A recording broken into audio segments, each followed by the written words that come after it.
Sarojini C, Sarovaram, കൊറ്റംകോട്ട് അല്ലേ? അതായത് അടൂര്, ചേന്നമ്പള്ളി. ഒരുപാട് കേട്ടിട്ടുണ്ട്. പിന്നെ ഒരു പ്രതിഭയാണ്, പ്രതിഭാസമാണ്, ഒരു പ്രസ്ഥാനമായി മാറുവാനുള്ള സാധ്യതകളെല്ലാം ഞാൻ കാണുന്നുണ്ട്. അപ്പൊ അങ്ങനെ ആകട്ടെ, അങ്ങനെ തന്നെ ആകണം. കാരണം ഉള്ളിന്റെ ഉള്ളിൽ കിടക്കുന്ന പല സർഗാത്മക കഴിവുകളും പുറത്തെടുക്കാൻ നല്ലൊരു സംവിധായകനാണ് എപ്പോഴും നല്ലൊരു നടനെ സൃഷ്ടിക്കുന്നത്. അപ്പം ചേച്ചിയുടെ ഉള്ളിന്റെ ഉള്ളിൽ ഉള്ള ഈ സർഗാത്മക കഴിവുകളെ പുറത്തെടുക്കാൻ നമുക്ക് സാധിക്കണം. തീർച്ചയായിട്ടും ഈ ഒരു വേദിയിലൂടെ അതിനുള്ള അവസരം ഉണ്ടാകട്ടെ എന്ന് ജഗദീശ്വരനോട് പ്രാർത്ഥിച്ചുകൊണ്ടും ആശംസിച്ചുകൊണ്ടും നമുക്ക് തുടങ്ങാം. വിദ്യാർത്ഥിയാണ് അല്ലേ? അതെ അതെ. ഈ എല്ലാവരും ചിലപ്പോൾ ചിന്തിച്ചേക്കാം ഈ പ്രായത്തിലും വിദ്യാർത്ഥിയോ? പക്ഷെ വിദ്യാർത്ഥിയാണെന്നറിയാം. ഇനി ഡിഗ്രിക്ക് പഠിക്കാൻ പോകുന്നു അല്ലേ? തീർച്ചയായിട്ടും അനുകരണീയമായ ഒരു കാര്യമാണ്. കാരണം ഒരു സമൂഹത്തിന് കൊടുക്കാൻ പറ്റുന്ന നല്ലൊരു മെസ്സേജ്. എല്ലാവരും പ്രായമായി എന്ന് കരുതുമ്പോഴും അവിടെ നിന്ന് വീണ്ടും ഉയർത്തെഴുന്നേറ്റ് വരികയാണ്. ഒപ്പം നല്ലൊരു പാട്ടുകാരിയാണ്, നാടൻ പാട്ടുകൾ അറിയാം, ഒപ്പം ഒരു ബാങ്ക് ഉദ്യോഗസ്ഥയായിരുന്നു അല്ലേ? എന്തായിരുന്നു, ഒന്ന് വിശദീകരിക്കാമോ? ഞാൻ 2027 SC/ST കോർപ്പറേഷൻ പന്തളം പാർട്ടി സ്വീപ്പറായിട്ട് ജോലി ചെയ്തുകൊണ്ടിരിക്കുകയായിരുന്നു. 22 വർഷത്തെ സർവീസ് ചെയ്തു. 22 വർഷത്തെ സർവീസ് ചെയ്തതിലും കേന്ദ്ര ഗവൺമെന്റിന്റെ ആയതുകൊണ്ട് പെൻഷൻ ഒന്നും ഇല്ലായിരുന്നു. 2017 തൊട്ട് നിലവിൽ വന്നു. പക്ഷെ ഫുൾ ടൈം 10 വർഷത്തെ വേണമായിരുന്നു. അത് എനിക്ക് ഇല്ലായിരുന്നത് കൊണ്ട് അവിടുത്തെ പെൻഷൻ ഇല്ല. പിന്നെ വാർദ്ധക്യ പെൻഷൻ എഴുതി കൊടുത്തു. ആ പെൻഷൻ കിട്ടിക്കൊണ്ടിരിക്കുന്നു. എന്നാൽ എന്തിനാലും ഏതിനാലും പിന്നെ ഓഫീസിൽ നിന്ന് ആര് വന്നാലും MD വന്നാലും ശരി എന്നെ അന്വേഷിക്കും, എന്നെ വിളിക്കും, ഞാൻ ഓഫീസിൽ ചെല്ലും. അങ്ങനെയൊക്കെയുള്ള കാര്യങ്ങളാണ്. 14 ജില്ലയിലെ നല്ല സേവനം അനുഷ്ഠിച്ച ഈ സരോജിനി അമ്മയ്ക്കാണ് ദേശീയ പുരസ്കാരം ഇവരുടെ കയ്യിൽ കിട്ടിയത്. അതിന് ഒരു ഭാഗ്യം ഉണ്ടായി. തീർച്ചയായിട്ടും സരോജിനി അമ്മ സി, സരോവരം, കൊറ്റംകോട്ട്. 73 വയസ്സ്. ഇപ്പോഴും ചുറുചുറുക്കോടെ ഇപ്പോഴും പഠിച്ചുകൊണ്ടിരിക്കുകയാണ്. ഇനിയും പഠിക്കണം എന്നുള്ള ആഗ്രഹവുമായി ചെന്നുപെട്ടത് ആരുടെ മടയിലായിരുന്നു, എവിടെയായിരുന്നു? അതിന്റെ തുടക്കം എന്തായിരുന്നു? 60ാമത്തെ വയസ്സിലായിരുന്നു തുല്യതാ കോഴ്സിൽ പാസ്സാവുന്നത്, 10ാം ക്ലാസ്. അപ്പൊ ഞാനിങ്ങനെ ജോലി കഴിഞ്ഞ് വന്നപ്പോഴത്തേന് കുറെ ആൾക്കാർ ഇങ്ങനെ ഫോട്ടോ കോപ്പി എടുക്കുന്നു. പക്ഷെ എന്തിനാ നിങ്ങൾ ഫോട്ടോ കോപ്പി എടുക്കുന്നത്? അത് അവിടെ തുല്യത പഠിപ്പിക്കുന്നു. നമ്മൾ ആർക്ക് പ്രായം ഒന്നുമില്ല. അങ്ങനെ 60ാമത്തെ വയസ്സിൽ പോയി പഠിച്ചു, ജയിച്ചു 10ാം ക്ലാസ്. പിന്നെ +1 +2 എഴുതി. 65ാമത്തെ വയസ്സിലാണ് അതിന് ഹയർ സെക്കൻഡറി സ്കൂളിൽ വെച്ചാണ് എന്നെ പൊന്നാട അണിയിക്കുന്നത്. കടമ്പനാട്. അപ്പം 65ാമത്തെ വയസ്സിൽ ഏറ്റവും കൂടുതൽ പ്രായമുള്ള ആള് ഞാനായിരുന്നു. പരീക്ഷ എഴുതിയത് എനിക്കാണ് പൊന്നാട കിട്ടിയത്. പിന്നെ നാടൻ പാട്ട് കാളമുട്ട് സരോജി എന്ന +2 വിദ്യാർത്ഥി എന്നും പറഞ്ഞ് അങ്ങനെ ഒരു പൊന്നാട കിട്ടി. വ്യത്യസ്തമായ മേഖലകളിലൂടെ കടന്നു പോകുന്നു, വിവിധോദ്ദേശക ലൈനിലൂടെ ഇങ്ങനെ ജീവിതത്തിൽ മുന്നോട്ട് പോകുന്നു. പക്ഷെ എന്നാലും എനിക്ക് തോന്നുന്നു ഒരു ചാനൽ, ഫ്ലവേഴ്സ് ചാനലിലോ മഴവിൽ മനോരമയിലേക്ക് ഒക്കെ ഒന്ന് മുഖം കാണിക്കണമെന്നൊരു ആഗ്രഹമില്ലേ? തീർച്ചയായിട്ടും കലാപരമായ സബരികളെ പ്രോത്സാഹിപ്പിക്കുന്ന ചാനലുകളിൽ മുഖം കാണിക്കണം എന്ന് തീർച്ചയായിട്ടും അത് നടപ്പാകട്ടെ. 5 പേരുടെ റോൾ എടുത്താലും 5 പേരുടെ റോൾ ഞാൻ തന്നെ ആയാലും അത് കറക്റ്റാക്കാൻ എനിക്കറിയാം. തീർച്ചയായിട്ടും മലയാള സിനിമയിൽ കൂടി ഒരു അസറ്റായി നാളെ മാറും. ഇതൊക്കെ ജനം കാണുകയാണ്.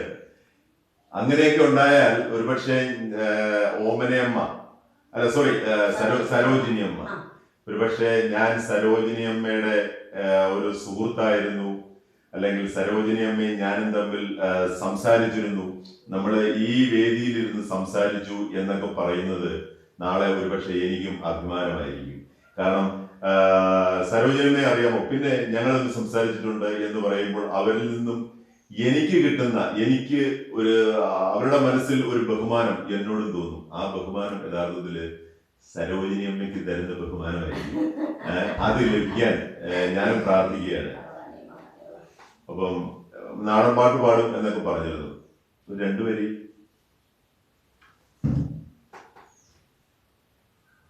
മലയാള സാഹിത്യ ഖനിയിലെ ഒരു സുവർണ നക്ഷത്രമായി മാറാനുള്ള ശേഷി സരോജിനിയമ്മയ്ക്ക് ഉണ്ടാകും. അപ്പൊ എന്തായാലും ആ പാട്ടൊന്ന് പഠിക്കാം. പച്ചനെല്ലും കതിരുകൾ കൊത്തി പറക്കും പൈങ്കിളി തത്തെ, നീ കണ്ടോ പൊന്നാരംഭം കളരി കണ്ടോ തകതുമൃതൈ, കളരിയും കണ്ടു ഞങ്ങൾ ഗുരുവിന്റെ പാദം കണ്ട്, ചിതമേറും ഗുരുവിന്റെ ചമയം കണ്ട് തകതാരോ, പച്ചത്തൊപ്പി കുപ്പായങ്ങൾ വെളിപ്പിടി തുപ്പിച്ചങ്കത്തി, ഒരു നാവാളോറുമിയും ഉറുമിയും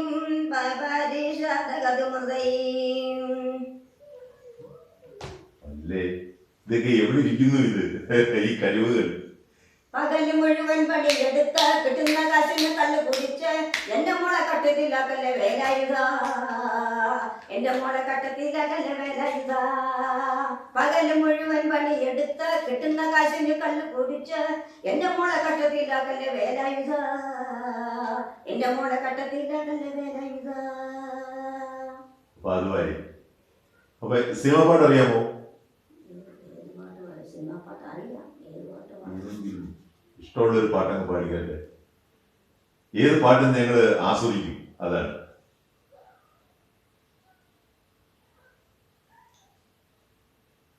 സന്ധ്യേ കണ്ണീരിലെന്തേ സന്ധ്യേ സ്നേഹമായി കേഴുകയാണോ നീയും, നിൻമുഖം പോൽ നൊമ്പരം പോൽ നിൽപ്പൂ രജനിഗന്ധി. സന്ധ്യേ കണ്ണീരിലെന്തേ സന്ധ്യേ മുത്തുകോർക്കും പോലെ വിഷാദ സുസ്മിതം നീ ചൂടി വീണ്ടും എത്തുകില്ലേ നാളെ, ഹൃദയമേതോ പ്രണയശോക കഥകൾ വീണ്ടും പാടും, വീണ്ടും കാലമേറ്റു പാടും. സന്ധ്യേ കണ്ണീരിലെന്തേ സന്ധ്യേ സ്നേഹമായി കേഴുകയാണോ നീയും, നിൻമുഖം പോൽ നൊമ്പരം പോൽ നിൽപ്പൂ രജനിഗന്ധി. സന്ധ്യേ കണ്ണീരിലെന്തേ സന്ധ്യേ. കൊള്ളാം കേട്ടോ. ഇത് ജാനകിയമ്മയുടെ പാട്ടാണ് ഇഷ്ടം. ഓക്കെ, അപ്പൊ ഭാവിയിൽ ഒരു ജാനകിയമ്മയായി തന്നെ മാറും. അപ്പം ഞാൻ ഒന്നുകൂടി ഇത് കാണുന്ന കേൾക്കുന്ന ആൾക്കാരോടായി ഞാൻ പറയുകയാണ്, ഇത് സരോജിനി അമ്മ അടൂരിനടുത്ത് ചേന്നമ്പള്ളിൽ എന്ന് പറഞ്ഞൊരു സ്ഥലമുണ്ട്. അവിടെ സരോവരത്തിൽ, അതായത് കൊറ്റംകോട്ട് എന്ന വീട്ടിൽ ജീവിക്കുന്നു. ബാങ്ക് ഉദ്യോഗസ്ഥയായിരുന്നു, നാടൻ പാട്ടുകാരിയാണ്, കലാപ്രതിഭയാണ്. സരോജിനി അമ്മയുടെ ഏറ്റവും വലിയ ആഗ്രഹം എന്റർടൈൻമെന്റ് ചാനലുകളിൽ, ഉദാഹരണത്തിന് മഴവിൽ മനോരമ, ഫ്ലവേഴ്സ്, കലാകാരന്മാരെ പരിപോഷിപ്പിക്കുന്ന flower channel, Mazhavil Manorama, Amrita channel തുടങ്ങിയ പ്രധാനപ്പെട്ട എന്റർടൈൻമെന്റ് ചാനലുകളിൽ ഒന്ന് മുഖം കാണിക്കാൻ വളരെയേറെ ആഗ്രഹമുണ്ട്. തീർച്ചയായിട്ടും അതിനുള്ളൊരു അവസരം ഉണ്ടാക്കി കൊടുക്കണം. നമ്മൾ ഒരു ഭാഗം മാത്രമേ സരോജിനി അമ്മയുടെ അവതരണ ശൈലിയൊക്കെ നമ്മൾ കണ്ടിട്ടുള്ളൂ. ഇനി ഒരുപാടുണ്ട് പുറത്തെടുക്കാൻ, ഒരുപാട് ആയുധങ്ങൾ, പുറത്തെടുക്കാത്ത ഒരുപാട് ആയുധങ്ങൾ, ഒരുപാട് വജ്രായുധങ്ങൾ ഈ സരോജിനി അമ്മയുടെ കയ്യിലുണ്ട്.